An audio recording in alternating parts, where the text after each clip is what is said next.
Cool. I'm gonna make sure that we are live now because I was live a second ago. Cool. We are live. I think. Are you posting this on all the social media outlets? Yes. I'm going to post this one real quick. Yo, Alan, you there? I think he's God, I was on push to talk this whole time. Alright, now I'm free chatting. I'm free chatting right now. Cool. He was coming up with ways to trash talk KU and writing them down. No. We're just Dude, Alan barely even cares about Mizzou anyways. Like, yeah. it's not like he cares that much. Did you even go to one single sporting event your entire 4 years there? I went to the football ones, dude. I went to one with you. A game? Yeah.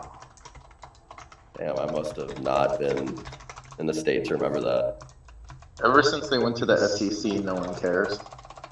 They actually more people care than before. Like, our football team's actually got a lot of interest. It's more just, I think as the longer we're in here, we'll get more people there. I don't know. Selling beer in the stadium also helps bring students in now. Well, I meant more so when they left the Big 12. Like, the Big 12 programs don't talk about them as much. Oh, yeah. We were talking about Mizzou. Oh, I didn't know y'all came to the SEC. Yep. We haven't really made much noise for you to probably realize it, though, so that's kind of on us. So that's no difference from the Big 12, then. I'm an Aggie, so I won't rub it in.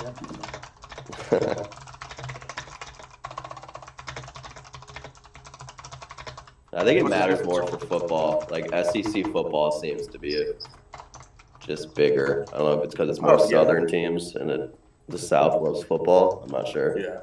Well, yeah, you got Bama in there. Yeah. Bama, LSU, Florida, Georgia. Yeah, I guess it's more fun when you're playing the big games, even if you're probably going to lose, but when you do win those games, it's fun. Right. Alan, did you ever come to one of my tailgates? Yes.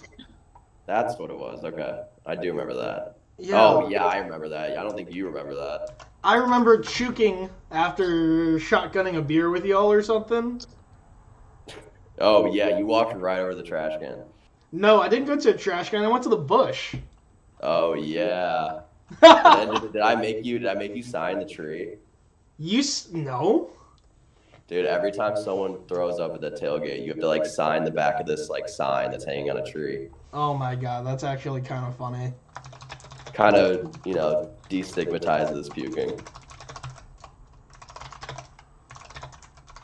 I bet people that are joining this call waiting for the NFT talk to start, what the hell are they talking about? Yeah. Whoops, Cool. my bad. What the hell are you talking about? We're just talking about the fun experiences that we had out in college. Cool. Let me go get a bottle of water real quick, and then we'll be good to start, all right? Yeah, it looks like there's not too many people in the call, but also not many people know what NFTs are, where, they're going to just hop into a call regarding it. But at least we have the YouTube playback video where, somebody can just overwatch our discussion and go from there, right? Sounds good. Cool. All right, give me 2 seconds. This is a mess over here.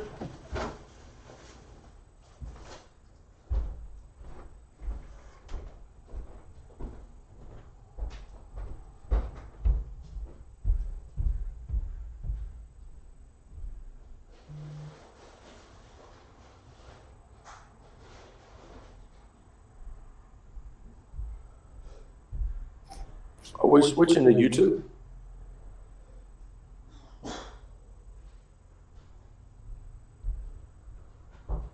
No, he has a YouTube video about it as well, he's saying. Yeah, he's just streaming it on different outlets. I mean, there's not a lot of people that have Discord, so you're probably going to reach a larger audience through YouTube.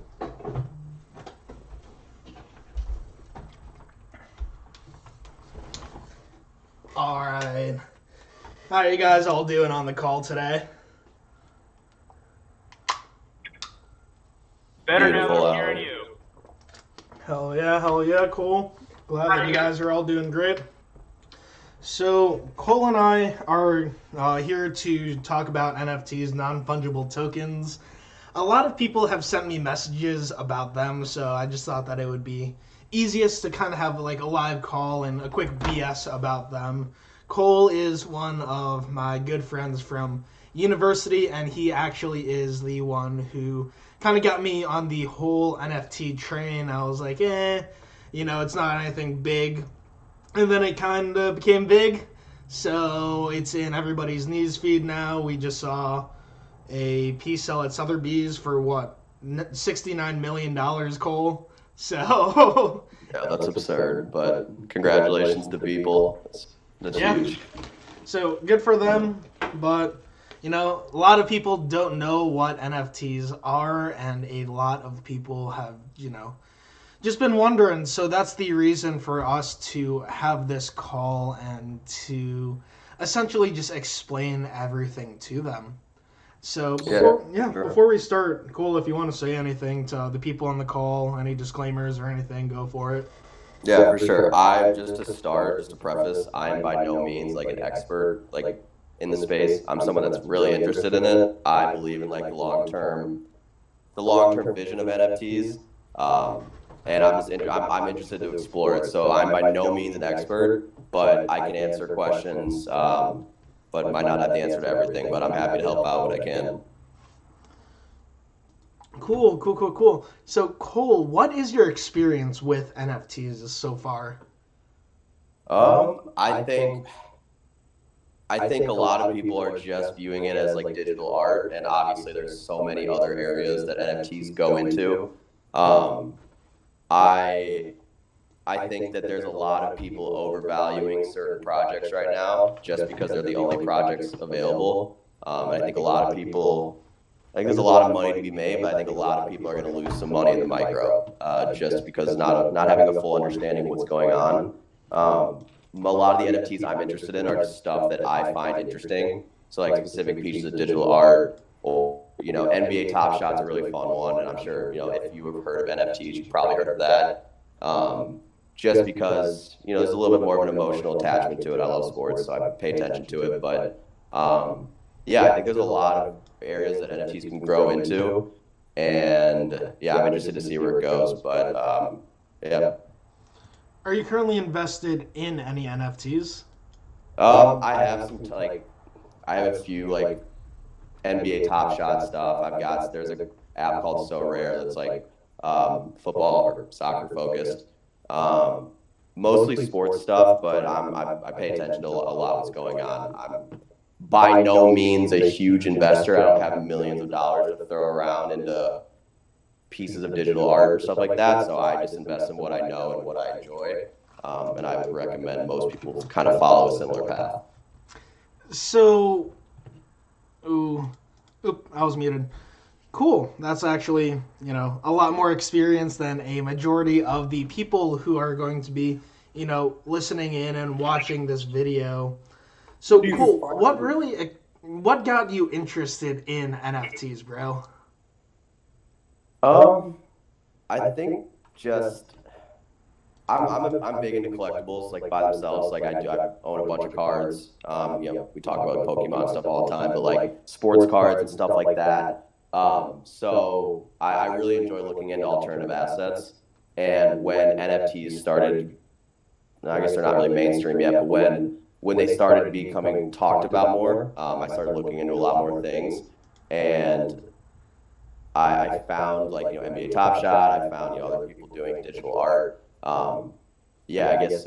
Wait, what was your question again? Sorry, kind of like what initially got you interested in these NFTs? I think it's just it's another avenue to go down for investing. It's not stocks, it's not cryptocurrency.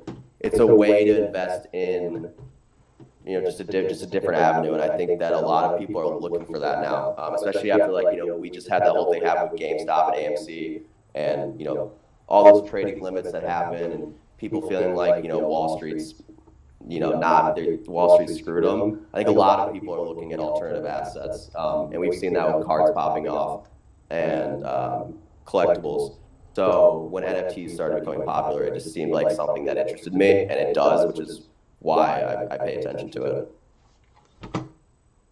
Cool. So we've been talking a lot about NFTs, we've been using this term, but the people who are listening to this who really don't know what an NFT is, can you kind of explain all of that to them and explain it to a 5-year-old way? Yeah. I guess I get a way to explain it, not to dumb it down, but to keep it simple.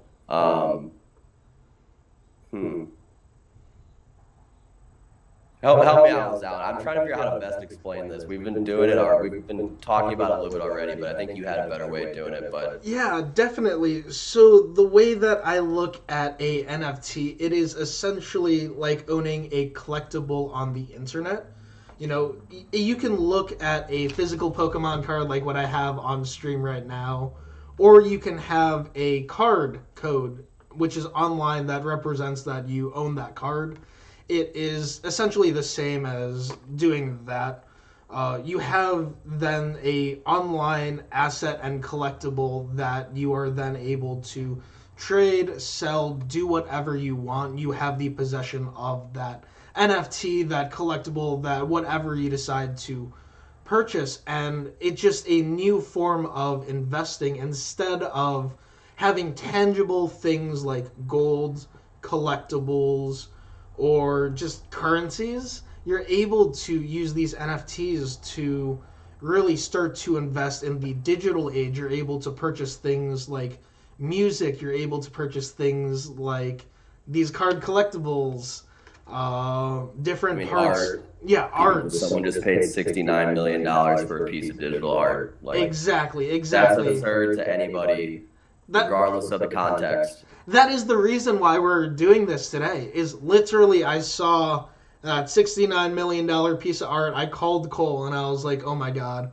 we have to go BS about this real quick and, see where this conversation goes. And that quick 2-second call ended up being half an hour of us just talking about that piece. It's insane.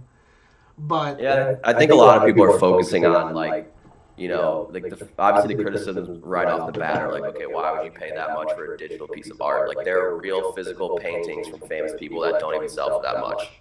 So it's I get where people where the concern is and where the criticisms are. But if I'm in the perspective of the guy who bought it, you're essentially investing in one of the first digital art creators, or one of the main big ones.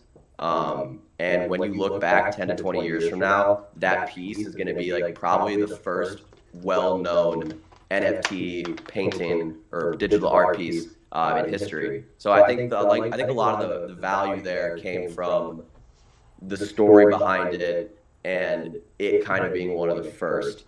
Because like you said on that call, it's just how do you rationalize spending $60+ million on a piece of digital art? And a lot of people aren't going to get interested in that because they sit there and go, okay, well, I don't have millions of dollars to throw into digital art. But I think that's where a lot of the there's a limited awareness of what other projects are going on. It's not just art, it's not just music, it's collectibles, and we're still really early into all this. So yeah, the fact that it sold for that much is crazy, but there are obviously other reasons why that value came to what it was. Ooh, sorry, I was muted. But God, just the idea that a digital piece of, in quotations, art is able to sell for literally $69 million is mind-boggling. Seems like a joke. It is absolutely mind-boggling. But I think that's why I get why you want to, you kind of want to educate some people on it, because there are going to be a lot of people that see that and start buying up digital art or different NFTs, assuming that the value is going to skyrocket. But that's just in the long term that it may happen with some, but we're just so early on that I think a lot of the value being driven up right now is because there's more demand and there's only a limited number of projects out there. Exactly, but give it another couple months even, and everybody and their mother is going to have an NFT set up, and there is going to be so many to pick. Well, I agree with that, but at the same time, like the underlying technology that allows for NFTs to be made, like that's so hard to explain to somebody. It's like not only do you have to explain to somebody like why you should buy a digital asset, and you then have to explain them how the digital asset works. Like there's a lot of education that needs to go into this for people to make educated investment decisions. You don't just go and buy random stocks because you think everything's going to go up. I mean, I guess you can, and that might work sometimes, but like that's not how you go about it. Like the people who make the most money on, investing are the ones who are educated about what they're investing in. I think there's a lot of people out there right now that don't really understand what the long-term goals of NFTs will be or what the long-term value will be, but I guess that's why we're having these calls. Exactly. I think that there is going to be like huge future potential with NFTs, but I've said this before to people that I've had calls with. I think that getting into NFTs now is kind of like getting into Bitcoin when, it was a cent or two. When you were a very early adapter where you were essentially betting on the future. Where, yes, it makes sense, but who knew that Bitcoin would be where it is today? Like, to use the example that we had on our call earlier, Cole, you talked about how, there's Yu-Gi-Oh!, there's Pokemon, there's Magic as the big top trading cards, but there is hundreds of thousands of companies that tried also making trading cards that simply just failed and disappeared with time. How are these people going to be able to decipher what is a good NFT versus a bad NFT? How are people going to be able to find values of these things? Like, I think that whole idea is just conceptually mind-boggling. Mm-hmm. Yeah, I agree. And I guess like that's where I would say if you do want to get involved. Oh, sorry, if you guys hear my dog barking in the background, my bad.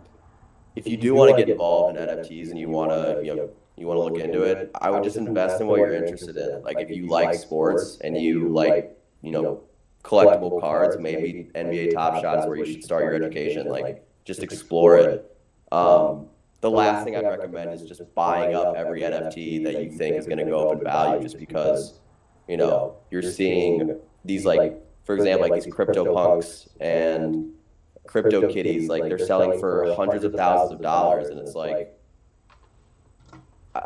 I get it in the long term. Like if Crypto Kitties and CryptoPunks are what becomes the famous like historical NFTs like over time, like how we have Pokemon cards and Yu-Gi-Oh, like maybe CryptoPunks and Crypto Kitties will be some strong name brands going forward, and the value is only going to keep going up, but I think a lot of people are going to get burned if they don't understand the long-term view of what needs to be, like how you need to see it. I think there's a difference between investing in NFTs, like simply investing because you're an investor, and buying it because you're interested in the NFT itself. Or like you're just buying it because you enjoy buying it. You're not buying it in the hopes of a percentage return.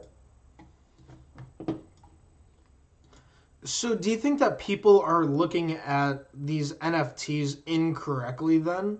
Because as of right now, people are not talking about them as a, long-term investment or they're not thinking about it in terms of things that they personally like. At this point, people are looking at them more in terms of investments and just ways to make extra money over the course of time. You're not buying some of these NFTs because you're like, oh, I like the way that 8-bit figure looks. You're like, no, I think I can make some money by flipping this 8-bit figure with time. Yeah, and you might be able to. Like if you buy a cool CryptoPunk and like it ends up being a valuable CryptoPunk in the future that somebody wants to own, like like we said on our call, like the value, like whatever someone will pay for something, it's value. So someone clearly saw that piece from Beeple and was willing to pay $69 million. Why they did that, I don't know. I can't peek into their brain. But But yeah, I don't think people are. I don't want to say people are looking at it wrong. That makes it seem like people are dumb. I just think it's so early that I don't think there's a lot of people really looking into it at all. And I'm interested to see where it goes. And I don't think there's really a. I don't know if people are looking at it wrong. I think a lot of people are interested in it, but I guess we'll see over time. It's just so early, and like we're all sitting in our homes and our apartments. No one's going out. This whole pandemic, so all we have to do is sit around. So it's like I can see why it's blowing up now, but yeah. Yeah, I guess I could continue off of that. I'm interested to hear what questions people have. And like I said before, like I'm not an expert in any way. I'm just someone who understands it more than a majority of people, I guess. But like if you're asking me, I might not know every single project going on. And I'm sure you have people in your group that are way smarter than me on this topic. But I'd love to hear what questions people have, or whatever you would like to go do, Alan. Oh yeah, there's people actually in here that have created NFTs apparently in the crypto chat, which is actually kind of funny. I'm gonna see what we can do there, but yeah, I want to see if like anybody on the call has any questions about NFTs for me or Cole. Cole more specifically is a lot more experienced with NFTs than I personally am, but go from there. What's the soccer NFT? There's a couple, but it's called So Rare. It's SORARE. Kind of similar to how you buy like NBA Top Shot, you buy packs. So Rare is it's a little different, but everything's so early in like development right now that I'm interested to see where a lot of this goes in the future. Like NBA Top Shot doesn't even really have like they can barely even run their pack drops cleanly or like in a smooth process. Like everything's just so chaotic. But I guess that's kind of on par for how NFTs are seen right now. Gotcha. Thanks. I'll take a look at it. I mean, Yeah, there's no good, effective, and efficient way for people currently to buy NFTs, right? Yeah, and I guess that's even the harder part is like, if you ask most people, if you just walk down the street and say, hey, do you have like a digital wallet? They would be like, what is that?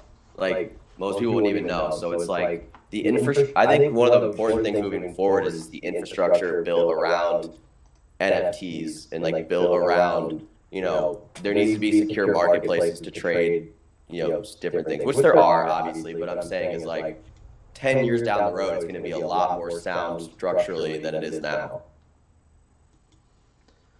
Yep, but that's, again, like I said earlier, the future, and we are hoping that happens. There's so many things that simply over time get forgotten about. Is NFT the next big fad? Well, I guess that's the thing. Is like, how do you see it? Like we said, like there are going to be a ton of NFT projects moving forward. Not every one of those is going to hold value over time. So I guess like in a sense, it's like when you say NFTs, are they a fad? It's like, which NFT are you talking about?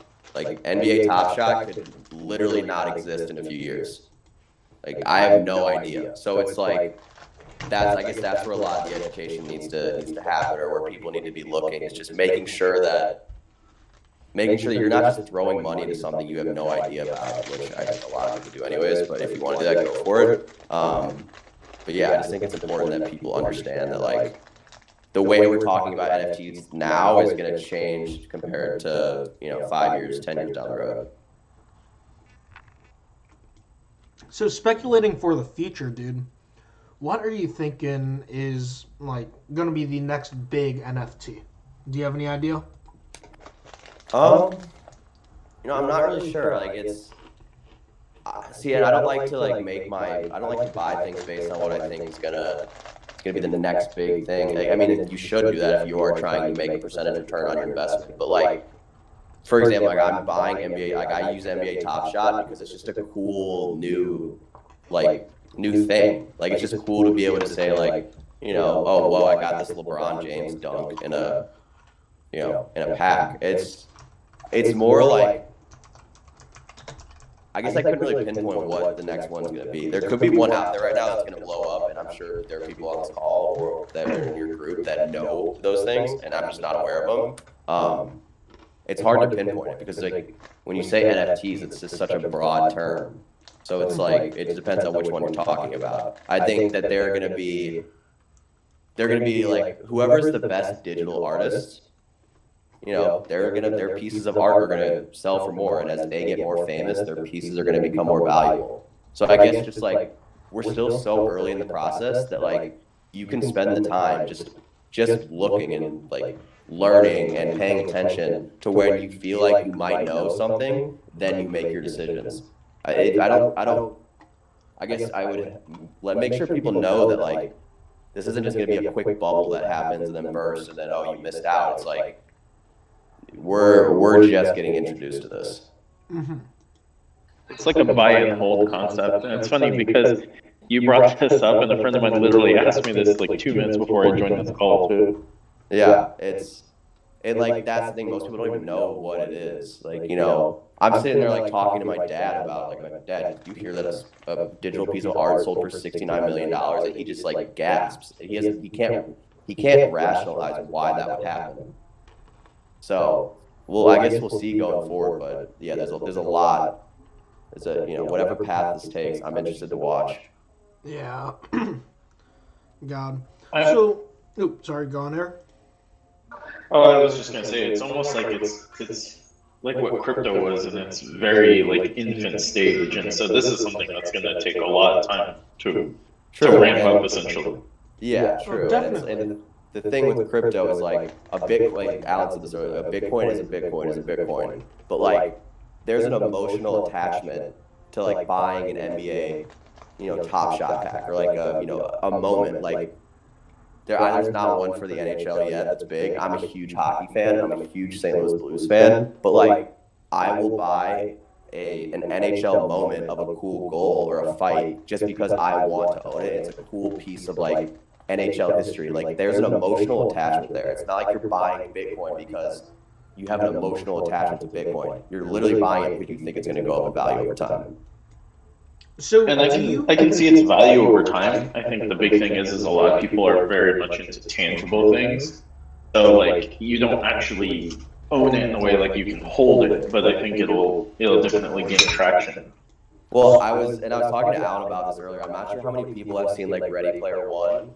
The majority of the world lives in a virtual reality, simulation or like a video game. Not saying that's where we're going to be in the future. Just saying like it's just a cool, if they're saying, you're in a virtual reality room and you have like your virtual reality, like, your house or your space, and you have like pieces of art that you own that are NFTs hanging up. Like there are tangible ways to use it. Just not yet. And that's what I'm saying, like the infrastructure around these things need to be improved for people to really see the value and not just be completely speculative right now. Like there are some NBA Top Shot moments like selling for tens of thousands of dollars, hundreds of thousands of dollars. But like say like a Zion Williamson, like, a moment, it's super expensive right now because people are expecting him to be a top 100 NBA player of all time. And if he goes to the Hall of Fame and he ends up being that, I'm sure that those NBA Top Shot moments will go up in value. But if he tears his ACL, God forbid, like knock on wood,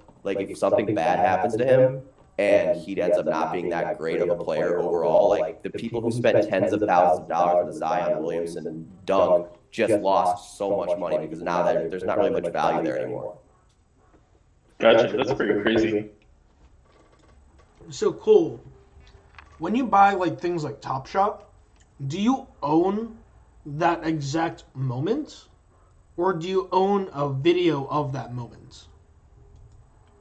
What do you like? Are you saying like if somebody wanted to use that video, would they have to go through you to get licensing agreements and stuff?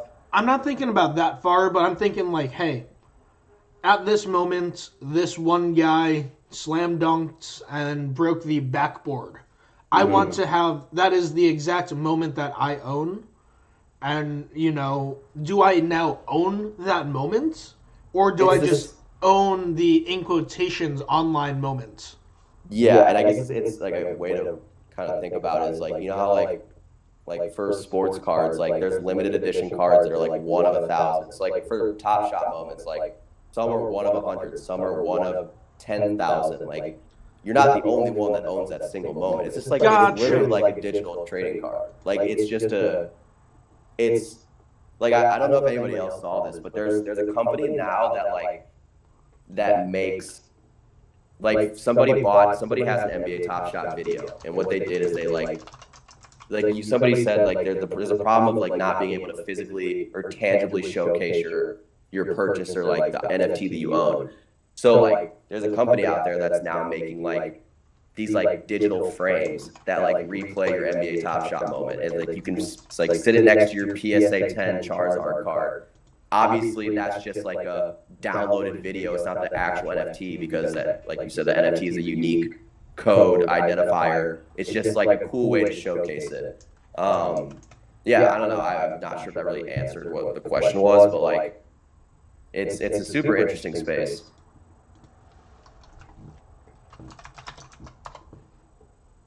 I think the question that I have. Oh, sorry. What were you saying? The question I have, what I'm having trouble understanding, and thank you very much for your time. It's been an excellent explanation so far. I don't understand the purpose of owning an NFT only based on how do you display said NFT. Am I going to have a TV screen on my wall to display a piece of digital art? I'm trying to grasp what the purpose of owning them is. Yeah, for sure. I guess that's a big issue right now. Like, and I completely get that. And first off, like, yeah, you're like, obviously, I'm happy to talk to people, like, happy to answer questions. So, but like, there are ways you can physically showcase it, but like, that is an interesting point because it's that the value is like, why is it valuable? I guess can kind of speak on this a little bit more, actually, Cole. Yeah, for sure. James, does your son play Fortnite? Not yet, but he loves Minecraft. Gotcha, Minecraft. Does he plays Roblox, right? Way too much, yes. Has he ever asked you for money to go buy some stuff in Roblox? Oh, absolutely. And have you given it to him? Absolutely not. Okay, so assuming that you did give the money to your son, and he went and bought those skins online, that in itself is an NFT. Okay. So it's like skins in a game, different like flex in quotation, stuff like that is a great example of a NFT. You know, they're just different collectibles that have value because people say that there's value to them. And, you know, in some cases where it's like art, like what Cole said, there are companies that do produce, you know, hey, you can go have all of your NBA top shots, like go up and like scroll across in an iPad or something. It would be cool, and that's the way that you display it. But at the end of the day, it's still something that's just simply online that you know that you own. It's not something that you always have to portray that you have, you know. You can be like, cool, I have this really rare Banksy NFT sitting in the back, just chilling, you know. And can I counter you real quick? What's up, James? So can I counter you real quick on this discussion here? Yes, please. So say I buy an NFT of David Pasternak on a one-timer against the Toronto Maple Leafs. What is the difference of owning that digital art versus me going and finding essentially the same picture on Google and just taking a screenshot or clipping it to display on my wall? Because I own the actual asset. You know, anybody can take a photo of a Bitcoin. Anybody can photocopy my Pokemon card and say that they have it. Okay. But it's a lot different when you actually have it and you can say, this is my NFT of this one exact moment. This is my Pokemon card. Because you can have fakes. You can photocopy any of these cards that I have sitting on my desk. I mean, there's like fake Mona Lisa paintings that still sell for millions of dollars. So like, but like, I guess like to kind of build off what Alan was saying and to kind of help grasp it a little bit better is like, I think we're thinking about it a lot from like what's out there now. Like there isn't an NHL Top Shot or NHL whatever. Like, but they're like, there's so many different avenues could go in. Like, So for like video games, like I was talking to Alan about this, and it kind of just, it's a good way to think about it. But like, did you play like RuneScape growing up, or any other video game that had any sort of like achievements or collectibles and stuff like that? I was unfortunately before most of that. Okay. I guess how? Okay, so for like right now, like, okay, you said your son plays Fortnite, so it's like, if he spends all this money on all these items that he owns for his character, what happens if his account just gets shut down or banned? Like, he just lost all the things he's spent money building up, right? Yeah. So if you can make these collectibles as NFTs and like attach them to ownership outside of just the game itself, like even if your account gets banned, you'll still own the collectible or own the whatever it is and be able to transfer it. Like, we're just still so early in the process that there's not as many uses right now, but like down the road, it's gonna be huge. It's gonna help so many people with so many different things. Like digital artists really have no way to make money right now. But somebody just sold a $69 million piece of digital art. That's going to open up the door for so many people who spend all day like creating cool designs on a computer to actually have an avenue to sell their products now. Okay. All right. Thank you very much for clarifying that. I was just trying to wrap my head around it. Yeah, Yeah, and sure. Oddjohn also brought up another great point: authenticity. That is literally the best point. It's like, hey, this is actually mine versus cool. That's just the ripped off version off the internet. Mm-hmm. But so Cole, this is one thing that I want to fight you on, like while we're in this call. Why the fuck would I spend $69 million on a random NFT? Assume that it's not the first one. Assume that it's just a random piece of art. When I can go out and buy $69 million of physical art that I know is solid, that I know is safe, and I know is most likely, assuming no catastrophic issues, will only appreciate in value. Yeah, 100%. I guess to kind of counter that is like, I don't think there's not like nobody on this call is sitting here thinking I'm about to spend millions of dollars on a piece of digital art. Like, these are people who have just money to spend and money to throw. If you have $69 million to throw into a random NFT like piece of digital art, you are not worried about that $69 million. Like, that is just a drop in the bucket for you. So I think that like that's what a lot of people are getting caught up on right now, is like, why spend money on these things that, when I can go out and buy a physical thing. And it's like, the people that are spending big money on this are people that are just, speculating or assuming that these are going to be huge down the road. And so these $69 million investments right now, like for that as a specific example, it's like that sold for that much because when we look back 20 years from now, the first mainstream piece of art, like the mainstream piece of art is going to be that 5,000, pieces of art into one NFT that Beeple made. And, he's now going to go down as one of the most historic digital artists. Even if he's not that good, he is good. Like, even if people come after him that are better, he was the first. So like, I think a lot of the value being put into these things is just the context around it, and not necessarily it itself. And that's a hard thing to like really grasp, but like, that's why, I mean, if I had that much money to throw around, I could rationalize doing it, but I don't. So like, I'm stuck with what I can afford, which is buying NBA Top Shot packs or, not terribly expensive CryptoPunks. I'm not throwing hundreds of thousands of dollars in NFTs. I don't have that money. I'm a recent college grad. I'm just someone who's interested in the space and sees the long-term value of it. But I'm not talking about like people selling the first one. I'm talking about like down the line, there's this nobody artist who sells this one random NFT for millions of dollars. What is why did it sell? That's the thing. Like, okay, why did it sell? Like, there has to be a reason that it sold. Like, there has to be a reason that the value is there. Like, for example, I don't want to keep bringing up the Beeple thing, but like, he spent 5,000 days, every single day for 5,000 days, he made a digital piece of art, and then put it into one piece of art made in 5,000 days of digital art. Like, there's a reason that people value that. Mm-hmm. It's just more, I get like, no, I don't think there's going to be a random digital artist that makes something that sells for millions of dollars. Like, there has to be some context around it for the value to make sense. Mm-hmm. I'm not sure if I'm really arguing with you on that, or I'm just trying to help people see the big picture. But I like, yeah, like a lot of the people's concerns that they have with NFTs are completely valid. Like, it is not something like, if you don't have funds to just throw around in NFTs, don't do it. Like, there are other ways to invest. Like, if you want to invest in alternative assets, like, go collectibles. I don't know how many of you have heard of the app Rally Road, but you can buy fractionalized shares of collectibles. Like, there are so many other avenues to invest. NFTs are just another one. But it's such a general, broad term that, there's just so many different ways it could go. Do you ever think that there's going to be opportunities to purchase fractional NFTs?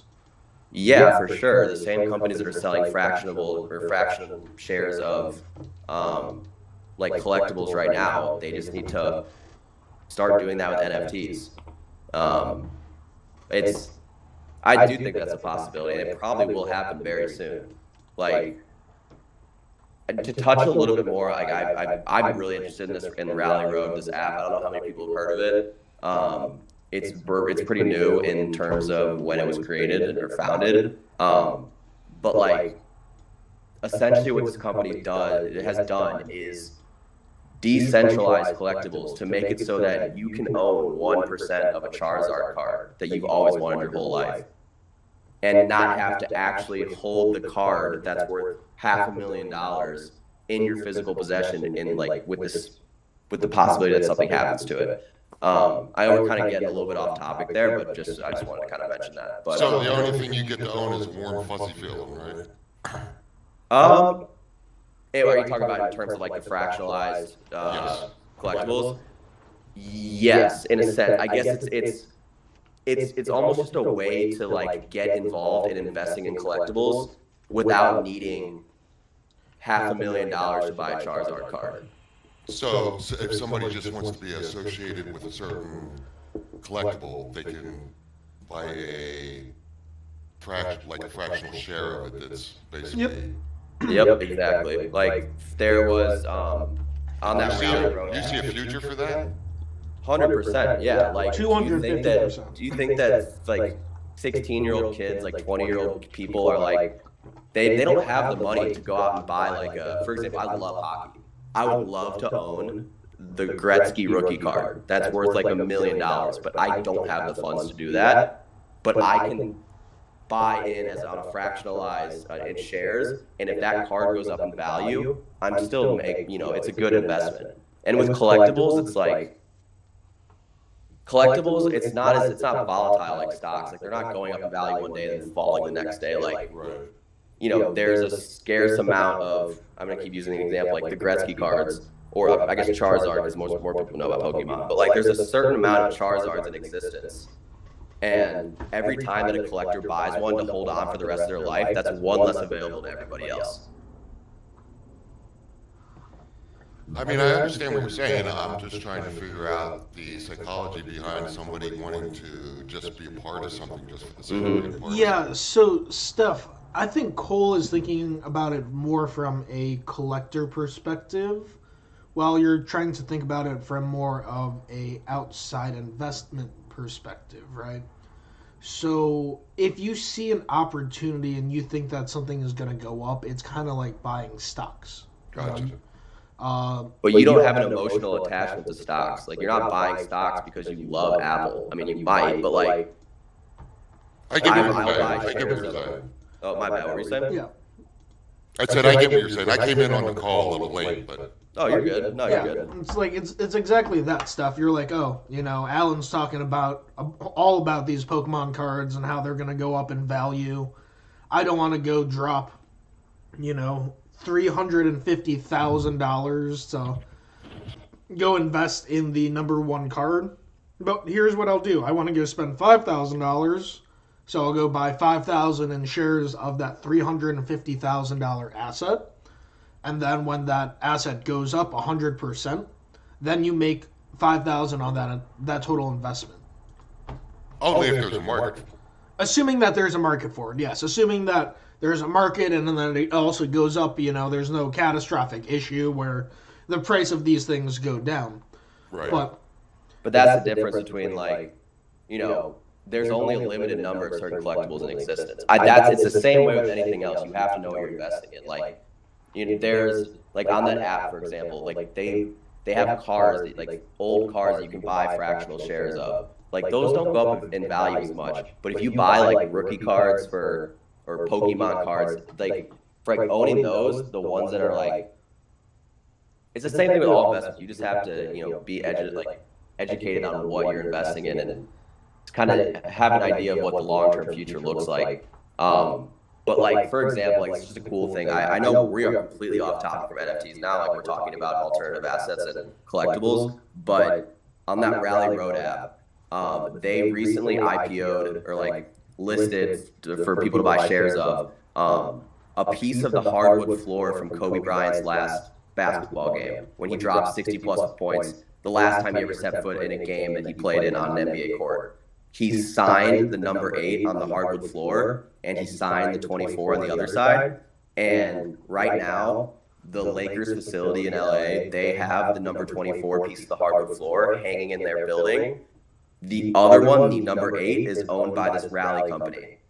And they essentially, and the value was, they gave it a valuation of $800,000. So they put out 100,000 shares at $8 a piece.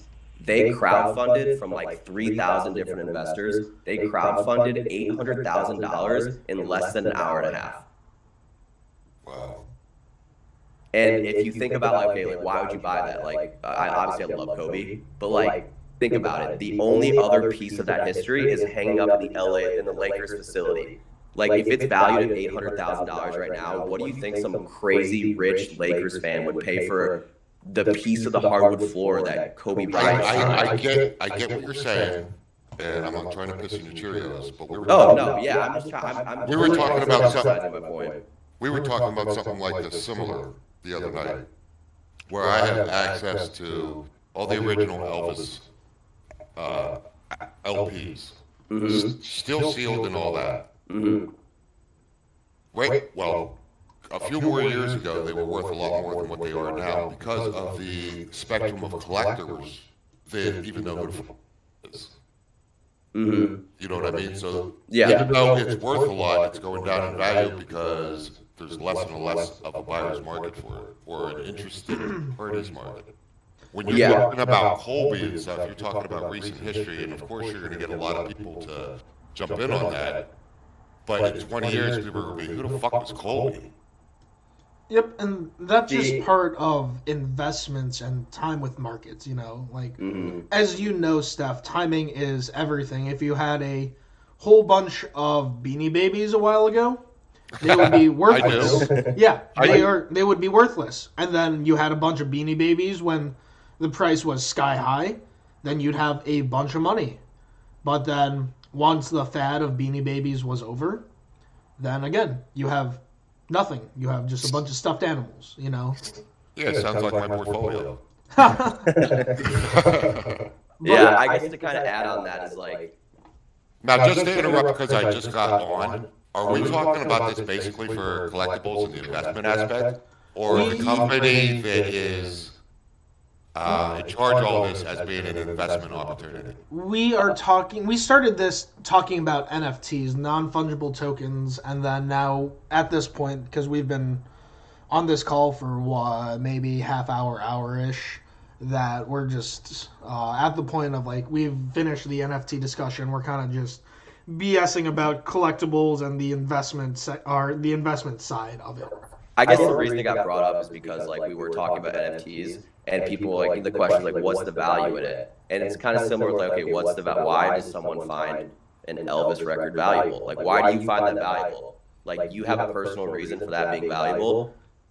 I guess it just we got into this talk because we were just kind of thinking about people are investing in NFTs right now just in the assumption that they're going to skyrocket in value. Not everybody is. A lot of people are doing it just for their pure entertainment and emotional investment aspect. Right. But I guess I was trying to make a point of like people invest in different things for various reasons. So I guess I'm trying to make sure people are like open-minded about it. And I know like you're not trying to piss in my cheers or anything. Like I guess I'm trying to. Well, it's what you're talking about is, well, this is what I got before you actually explained it. It almost sounded like you were talking about a different type of cryptocurrency, something that's going to be of value or is of value, but really doesn't have a value.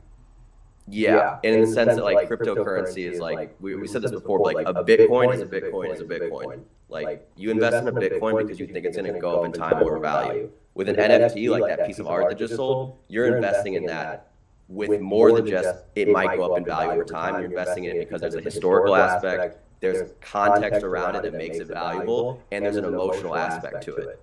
Same way like you would buy like Elvis LPs because that's something you have an emotional attachment to, or like a care about. Right. No, I hear you, and I don't. Yeah, no, I'm just trying. I was just using that as an example. I'm a little older than everybody else. No, it's okay. It's okay. Hey, I have a question. Oh, sorry. Yeah, for sure. So I'm trying to understand with like Kings of Leon, you might have heard they released an album and raised $2 million with an NFT, which thinking of the potential there with music might be an avenue with NFTs that I'm interested in, but I'm confused, like, what did they buy? Is it an Audible that nobody else gets? Was there artwork associated with it? I I'm actually kinda confused. not. Oh, Yes. sorry. So with that, they actually offered a limited edition vinyl of the music as well as front row seats to future concerts. So that is a thing that a lot of these music people and even guys like Gary Vee are doing. Gary Vee was talking about how he wants to make a collectible NFT where the person who owns that specific NFT gets essentially a dividend in finger quotes, right? It's like they will get front row access to every single event, assuming that it's the owner of that NFT. So that's kind of what they're buying into. Was there like So an it's kind actual of- NFT that they sold with? Like, what was the NFT that they were buying? Like, I actually had not heard about that. Was it like a physical? Was it like a digital? Like, was it like a digital version of like the album? Was it like a cool album cover that was only available as an NFT to people? I actually had not heard about it. Yeah, so what they did is, I think it was $50 a token, and then you get like the front row ticket, and then you also get a vinyl in real life. Oh, so they made like Kings of Leon token, an NFT. Yep. Okay, that makes okay. So I guess like to answer the question that was asked, like I definitely see the value for like music. Like it gives artists another avenue to have their fans directly invest in them personally. Because like one big thing with music, like you've heard of so many artists getting screwed by their labels. Like this is a way that's completely separate from that, and that allows you to directly invest in the band itself. Oh, that's cool. That's what I was thinking. And so really an NFT, I mean, because it's so new too, it sounds like it's really loosely defined when you purchase it. What's 100%. 100%. There's such a general broad term that like we're just using it because it's the quick lingo that will grab people's attention. Because if you say like, hey, we're talking about non-fungible tokens, like that sounds boring. But like if you say NFT, most people are like, okay, well, it sounds interesting. okay.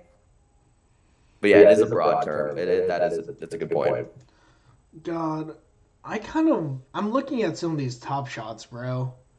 Yeah, it's And insane, isn't it? I want this MPJ one where he's just dunking on some dudes. So why would you buy that? Like I know why you're buying that, but why would you buy that? Because it's MPJ, bro.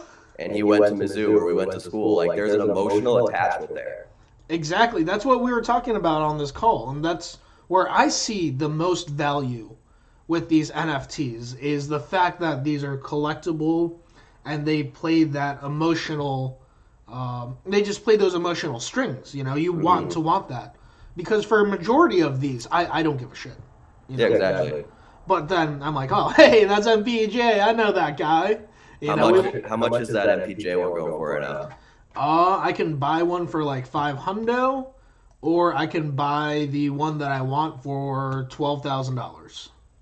See, like these are insane prices, and I think that's where people need to like really look at like we were saying, there's like for every Pokemon and Yu-Gi-Oh company that came out, like for those are the two ones, like big ones that stayed relevant for a long time. There were hundreds, thousands of companies that tried to do the same thing that are irrelevant today. So like the prices that you're seeing on these things for like Top Shot specifically to touch on is like there's such demand right now, and there's not enough like moments, right? Like people are paying, like if MPJ gets hurt tomorrow and never plays again, that $12,000 moment is now worth $1. Well, maybe it might be worth more than that, obviously, but like it's not going to hold that value if he just never plays again. There has to be like, but like you'll buy it because right now, because you went to school with MPJ when he went to Mizzou and now he's in the NBA. That's a cool thing going. Yeah.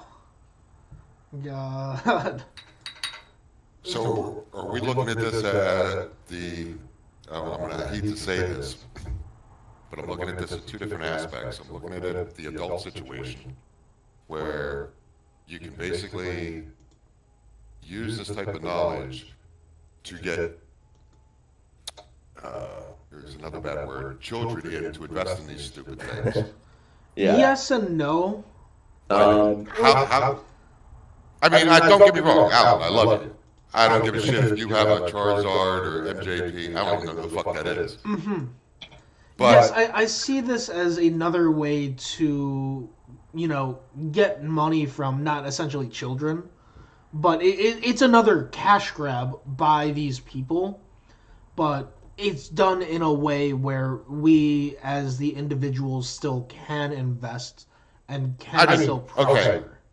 I mean, no, that was a bad terminology. Adults and children. No, I get what you're saying. A buyer seller. I'd rather be the buyer or the seller. Mm-hmm. Oh yeah, everybody would much rather be the seller and make a shit ton of money selling these, but I guess that's what we're saying though. Is like, for example, Pokemon has made so much money in their history, and there have been plenty of people who are like, I want to be the seller, like I want to be the Pokemon, like I don't want to be buying these cards up, like I want to be selling them, but they just didn't succeed. So I guess that's what, like, we're still so early in this that it's really hard to gauge like which projects are going to be around still. Like MySpace was super popular for a while and gone. Like it's just, we're still so early in it. Like I wish I could sit here, like I've said before, I'm really not that much an expert on it. I'm just paying attention to a way that it's like, I follow people on Twitter. I'm seeing this every day. Like it's in my newsfeed. I'm getting email letters about it. Like it's just something that I'm interested in. So I know, like I have a little bit better idea what's going on, but like we're still so early in this that, it's gonna be a lot bigger than it is now. But there are definitely different ways to look at it. But wouldn't the company that's providing the intellectual property to do this be the one that you'd really? I mean, from my point of view, I don't want a Charizard. I don't want. You want to invest in the company? Yes, that's 100%. okay. That's how I found that alternative collectibles app. Like I found the company and I was like, I really hope they're owned by a larger corporation that I can invest in because this is going to be huge. Unfortunately, they were just a startup that is privately held, so I can't invest in them. So like my interest started as, how do I invest in the company behind it? But I get what you're saying. Like there's much more value in it being able to invest in NBA Top Shot or like the projects themselves than the individual assets or pieces that they're selling. Exactly. That's what I'm thinking of. I'd like to get into that company that's handling all this. Well, here's something I would say. I was talking to Al about this. A lot of NFTs are built on the Ethereum. Like the projects are being built off the Ethereum blockchain. Okay. So in a sense, if you wanted to invest in NFTs without investing in the specific NFTs, I mean, I'm not just saying go buy a bunch of Ethereum, but like, yeah, I get what you're saying. I understand what you're saying. There are definitely ways to look around it for sure, and I'm sure that like as soon as a company, like when a company announces, that they're acquiring an NFT project or an NFT startup, and it's a tradable company, like their values, like that's where the investment value would be if you're just looking at it from strictly an investment aspect. Gotcha. Appreciate it. Yeah, for sure. Because it's hard. It's hard. Like I wouldn't want to sit there and look into every single NFT to figure out which one's going to pop off, because there are so many. It's impossible to find every single one that's going to blow up and invest in it. God, and there's so much speculation right now in the whole market that it's like, Yep. I personally, unless it's the shits and giggles money, me trying to have some fun, I would not be comfortable investing in these until, there's more things developed. It is more mainstream than it is now. 100%. Yeah, there needs to be. I said this to you on the call, when we talked the other day, the infrastructure around NFTs, it needs to be built up so much more than it is now, because we're still so early that we need the infrastructure for people to feel like they can safely invest in NFTs, and it's got to be easier than it is now. It's not easy for somebody to not everyone knows how to get a digital wallet or go to these specific platforms and invest in NFTs. That's what I'm saying. It's still so early. That's why Robinhood and those companies are such game changers, because they basically took a process that was so hard for most people to get involved in investing, and then made it that literally a 10-year-old can make an account and start buying stocks. Yep, the second that's NFTs, this whole market's going to blow up. Yeah, exactly. There's I don't think there's a bunch of different marketplaces, but the infrastructure needs to be built, and that's where it's there is a lot of speculation right now, and that's why there's so many NFTs that are insanely valued, just way overvalued. But I think as time goes on, maybe I'm gonna keep going back to NBA Top Shot, but you can buy these moments or these NFTs. They're gonna go there's no reason that the Michael Porter Jr. moment should be going for $12,000 right now, besides someone's willing to pay that right now. So it's do you think that these are overvalued, though? I'm looking at some of these NFTs, I'm looking at some of these Top Shots. It's this one sold back in October for $2,000, and now it's for $200,000. Yeah, exactly. I think it's a lot of people wanted to. Oh, sorry, what were you saying? It is so overvalued at this point. The fact that this was on the open market, available to purchase by everybody. The top selling price was $55,000, and now the current lowest ask is $210,000. Yeah. How many individuals are going to be paying that type of money for these different items? Is it too late to get into something like Top Shot at this point? That's the thing. It's such a long-term thing. It's if you're buying some, here's with collectible cards, you buy rookie cards because you think that rookie is going to end up being an amazing player in their sport, and that card's going to go up in value over time. So for these moments on Top Shot, if you buy a LeBron James moment right now, LeBron is going to be remembered for history. He is a historic figure in the NBA. So his specific NFT or that moment will be valuable. But these random 6-man or bench players that you're getting and at these moments for, that people are spending even $100 for, $200. There's no reason that I love Michael Porter Jr. I don't think I think he might have a good career, but I don't think his moment will hold value over time. I guess that's what we're trying to emphasize, is that we're still so early in this, that there is so much money to be made if you are looking at this in the long-term perspective. Because at some point here soon, I'm not gonna, like I said, not an expert. I'm not saying this is gonna happen for sure, but these moments are gonna start falling in value once they're more available. It's just one of those things where I guess I want to make sure people are not just blowing money on things with the hope of a percentage return. I think the smartest way to invest is to invest in things that you hold interest in. I personally buy up this is just collectibles, but I buy Marvel comic cards just because I love the event, because I love Marvel. Like, I don't know how much they're going to increase in value, but there's an emotional attachment there. So it's there's a lot that can happen from this, but yeah. You don't think this is just an emotional trend? That's, you know, like how things are trendy. This ain't something trendy. And the only reason why I'm saying it, at one time I had a pretty decent Corvette collection, Hot Wheels and Matchbox. Probably one of the biggest in the country. When the market fell and the Twin Towers came down, anybody that was into collecting prior to that had extra money. You know, just, I forget the proper term, but disposable income. yes, disposable income. Yes, and I mean the market was through the roof. The same collection that I have now ain't even worth nowhere near what it was 21 years ago. 100%. Yeah, and I guess that's like the point that I'm emphasizing is like NFTs are such a broad term, and there's so many different projects in the space that there are some that are super valuable right now that is going to be worth almost nothing, you know, down the road.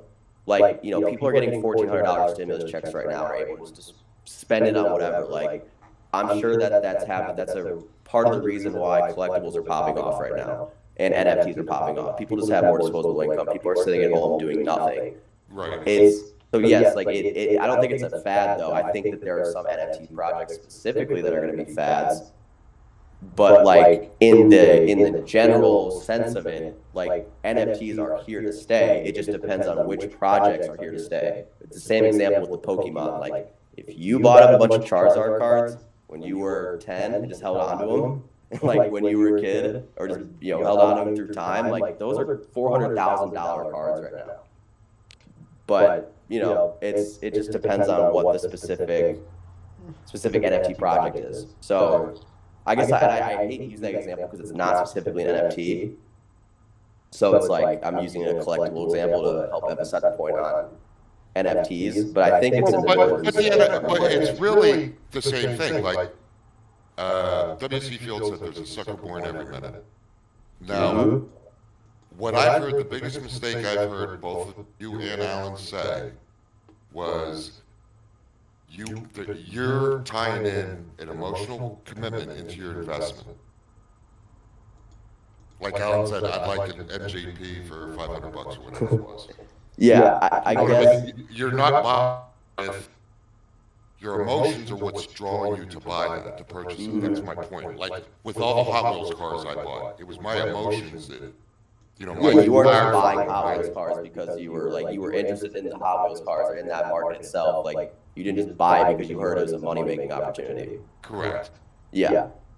I guess that is a good point to bring up because, you know, like I'm only 22 years old. My generation has really never been hit in the face. Like you had, like when you said when the Twin Towers came down, like there are moments in time that like cause people to, you know, change the way they think or, you know, whatever. But I guess I'm interested in NFTs because there is an emotional aspect to it. I'm also interested in like the money making part too. But like you said, what draws me there is the emotional part. Okay. No, I'm just trying to comprehend all the aspects. You know? Yeah, for sure. And I don't even fully comprehend. I could be totally wrong and every NFT just becomes non-existent down in the future. I don't think that's gonna happen. But you know, if I'm wrong, I'm wrong. But like this is kind of just how I see it. And maybe that's a naive, young perspective. I don't think so, because if I took the time, I could find somebody that would want my collection. Yeah.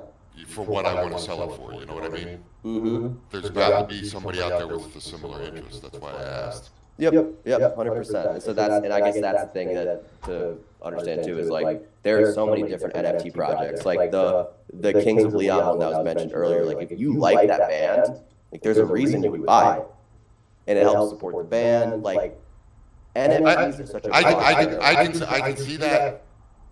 Oh, you might. I don't see it as an investment like the Kings of Leon, because That is Like- more of an entertainment basis. You're not getting anything tangible from it, except Yeah. entertainment. I guess that's the thing to focus on too. It's more than just an investment, like, mindset. So maybe that's just being like privileged enough to have disposable income to buy NFTs. Like the fact that I can buy things purely like that I'm drawn to because of my emotion. Right. But yeah, like you're bringing up, like, you are making very solid points, and these are all things that people need to consider when going forward. But as like an overall general term, like NFTs are going to be around. It just kind of depends on in what sense will they be around. Right. What aspect? Yeah, super interesting though. Yeah. Well, I definitely like hearing your aspect of it too. Yeah, and I'm definitely coming at it from like I believe in this long term. So I'm looking happy at with it, when I'm wrong, though. and I'm looking at it like I'm going to make some money off this young kid. Yep. Yeah. No, exactly. Like, I get that, 100%. But I guess like I understand the concept. I think it's cool, but who knows what the future's going to be. Yeah, exactly.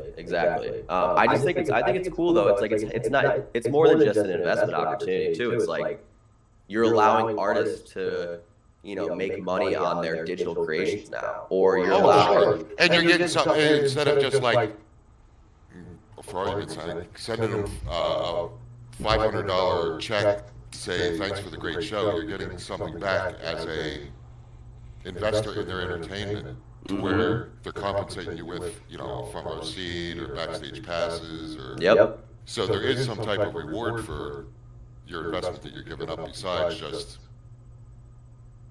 saying, Yeah. I own a piece of this.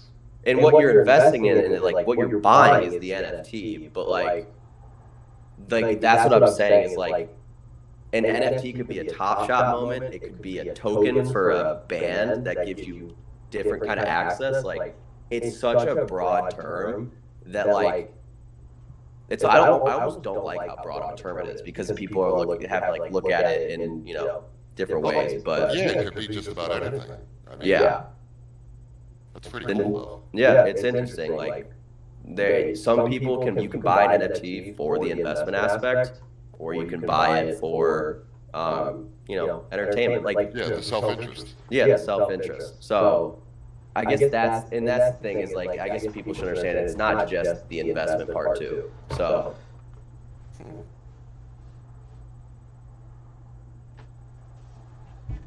It's definitely pretty cool. I wish I would have got in on the beginning of this call.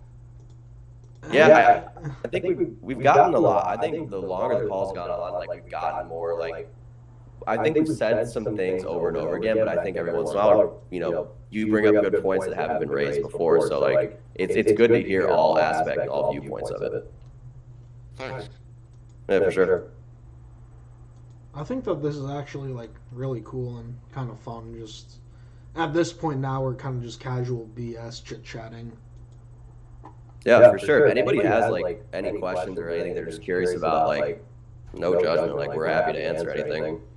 Yeah, at this point, dude, like most of the people have left the live call itself, so it's just us stuff, like James. Yeah, there's only a few of us. Yeah, most people are muted or away, but yeah. Yeah. Cool. Thank It's you no, so much for your Yeah, time, for bro. sure. It's good to hear. Like, I like hearing people's perspectives that make me think about it a different way. Like, you're right. I'm thinking of like, I'm thinking about it in my perspective, but being able to hear criticisms or worries from other people allows me to see it in a different light, which then I can look at different NFT projects and be like, oh, okay, that's a little scary. Like, I don't know if I want to get involved in that. Well, see, that, not to kiss Alan's ass, but that's what I like about this group in general. Because when you ask a question, regardless of what it is, if it's smoking weed, Pokemon cards, trading stocks, you get so many different perspectives, and people, I believe, People are open-minded too. yes, people will be less narrow-minded if they're in here trying to learn and educate. Yeah, for sure. And like Alan called me and was like, hey, do you want to get on this call? I'm like, I think it'd be helpful. And I'm sitting there like, I'm just a 22-year-old kid who has an interest in NFTs. I'm not some like $1 million investor that's buying up all these NFTs. I'm just interested in the space. But like this call, I have been able to hear a lot of different criticisms and viewpoints that I would not have heard otherwise. Can you see what's posted in the chat? I personally have my phone just sitting on my desk and talking. I haven't even been looking. Oh, okay. Well, no, Alan posted this thing that looks like Michael Jordan. I'm not even sure. Yeah, those are the top shots that I was talking about earlier. So, Steph, like LeBron James, that second... Here, I'm going to put this on the screen for anybody watching. This is my question. That picture right there, is that taken from like a video camera? Yes, so that is the official like shot from the NBA, their footage, their everything. There are 7,500 copies of this, right? This online video.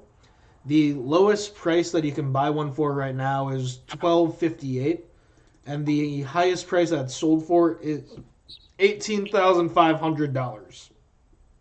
So, in old man terms, that's basically an electronic trading card. Yes, it is. That's literally an NFT. Electronic trading card. Now you can buy and sell it. Collectible. If you want it, you want it. If you don't, you think it's stupid. So I'm like, hey, I personally don't like LeBron that much, but I see the value of him as a basketball player, and I see the value of investing in his name as for investment sakes. So I'm like, cool. I can get. Go on. Wouldn't the NBA own that picture to begin with? Technically, yes. Okay. And now me and 7,500 other people also own this one specific card and situation. That one specific dunk.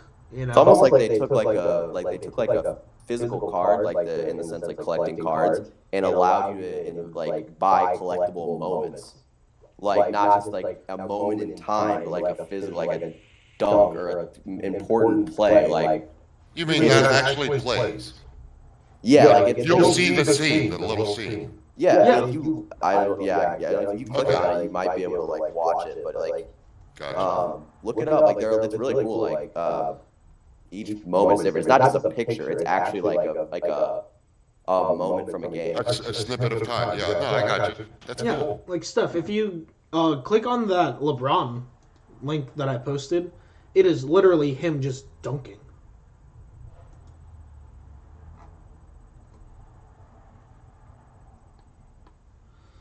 See, I'd like to be the person that thought of doing this shit. Yeah, the one thing that I'm worried about, though, with all of these NFTs is essentially like what everybody has said as their concern. It's like what happens when, MPJ goes and tears his ACL again and his card is now worthless. Like, that's the one thing I'm concerned about. A lot of these cards, I can go get some of these for $5. You know what I mean? I don't know who the hell Thaddeus Young is, and nobody else will ever.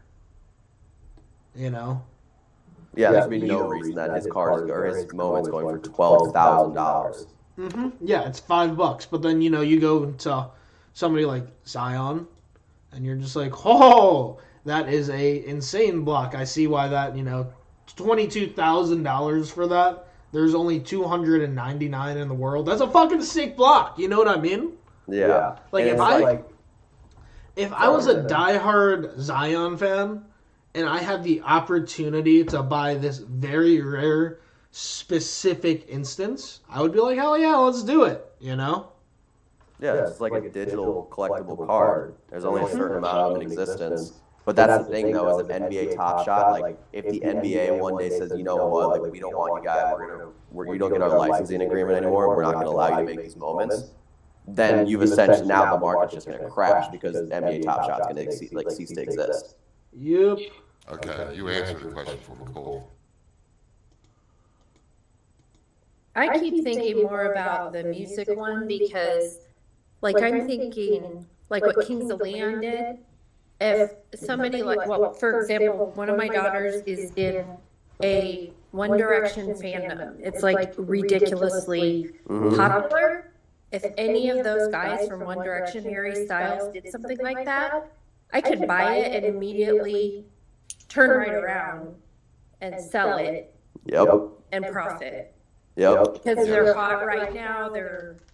So whereas, some of the more speculative sports ones, you're really taking a chance from more of like an investment perspective rather than emotional. I mean, I would buy them up and then sell them. I mean, like an example of the basketball one. Your market is very small because you're going from the whole country down to people that are into the NBA, down to people that are into that team, down to people that actually saw that game. It doesn't have to be that game specifically. It's like I've not seen any of these games that I'm looking at, but at the same time, it's like. But don't you think if you were going to buy a dunk, someone that saw that live or maybe recorded is more likely to buy it than somebody that's got no clue? Yeah, but that's more of just the evaluation of that specific instance, Like, yeah, if somebody saw that in person with their girlfriend and that's the number one moment and they have billions of dollars, yeah, they'll pay more for it. But the way that I'm thinking about it, it's not in terms of, like, NBA Top Shot specifically. I personally like it for the idea of digital art. That is where I see the majority of the value with these NFTs with time. Is art is only perceived value. If people value an artist, people value the art that they create, then technically that art should only appreciate with time. I guess like the point that was just made about the One Direction. I'm sorry, I don't know who said that. My bad. But like you are aware of that because someone close to you is in it, and if you're looking at it from an investment perspective. But it's like, yeah, there's like that's like what we're talking about. Like you invest in what you know, and that's if you know that and they came out the NFT, yes, like that would be a good thing to buy because that fandom is absurd. Yeah. It's kind of like already knowing your stock research. Yeah, exactly. Yeah. This has been very interesting. Yeah. Yeah. So, do you guys have any more questions or comments for Cole? I don't. Thank you. Yeah. Yeah, for sure. Thank you. Yeah, I appreciate everyone letting me, spew and talk for, I don't even know how long I've been on here, but yeah, it's been fun. I really enjoy hearing other people's perspectives too, because sometimes, I take in a lot of information just based off bias. So it's good to hear outsider perspectives that make me, kind of pop that bubble a little bit. Wow, half the group just left. Well, that's funny. What jerk? Yeah, Cole. That's actually really funny. Yeah, but Cole, we got to get you back on here sometime, man, and just like have you and me bullshit about just like HaiKhuu and what you've seen with HaiKhuu over the past years. Mm-hmm. Oh my god! It's I got funny. It's I got funny. a suggestion with that. If you do something like that, try to plan it out a little bit so we can promote it a little instead of doing it on the fly. Yeah, this was a very impromptu thing when I saw the $69 million sale. I'm like, everybody's going to talk about this. Everybody's going to want to hear about this. You know what I mean? Oh, I hear you. So, There's a lot better people to bring in and talk about this stuff than me too. Like, yeah. if you really have the time, like, find somebody who's doing an NFT project. But you know what? We might have people already in this group that are involved in it. Or Yeah, 100%. 100%. I'd love to hear from those people. I think it was just more of like an Al called me and was like, hey, are you doing anything in an hour? And I was like, okay. I hear you. Yeah, there's literally guys in here who have already created NFTs. So Yeah. definitely he would be the, go-to guy to just explain all of this. But this was just like a impromptu call. Let me go see what I can get going just to have something up in regards to NFTs, Yeah, that's cool. I really think Carlos that we talked to yesterday, Mm-hmm. we need to bring him back at a scheduled time. Just So a he chit chat. can- the people, I think new members and stuff like that would really be interested to hear his aspect of investment. Mm-hmm. He's a very